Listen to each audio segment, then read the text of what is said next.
The voters have spoken, but their verdicts remain unknown in a significant number of New York races. There's a lot on the line, and it's all coming down to the painstaking work of counting absentee ballots. CBS 2's Tony Aiello reports.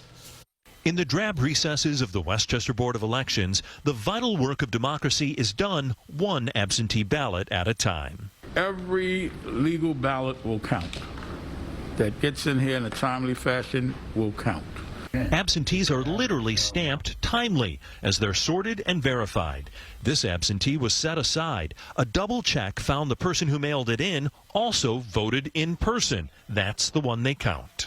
The size of the job in 2020 is absolutely unprecedented. 103,000 absentee ballots in Westchester this year versus just 30,000 4 years ago.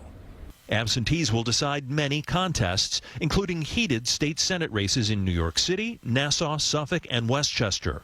Early and Election Day votes gave Rob Astorino an 8,000 vote lead versus Senator Peter Harcum. It easily could change as absentees and affidavits are counted. Literally, we may not know until Thanksgiving, which, all day, all I hear is Carly Simon's anticipation, and then when that finally gets out of my head, I hear Tom Petty's The Waiting Game, so it's like, we all go crazy right now.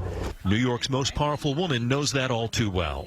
In 2004, absentees wiped out Andrea StewartCousins' lead, and she lost her first state Senate race by 18 votes. She told me accepting the loss with dignity helped her win 2 years later.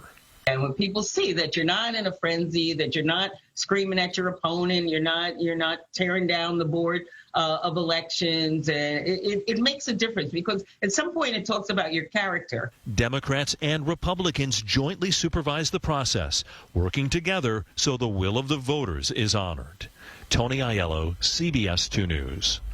And absentee ballots will also settle the third congressional district race. Little-known Republican George Santos has a razor-thin lead over Democratic Congressman Tom Suozzi with more than 70,000 absentee ballots to be counted.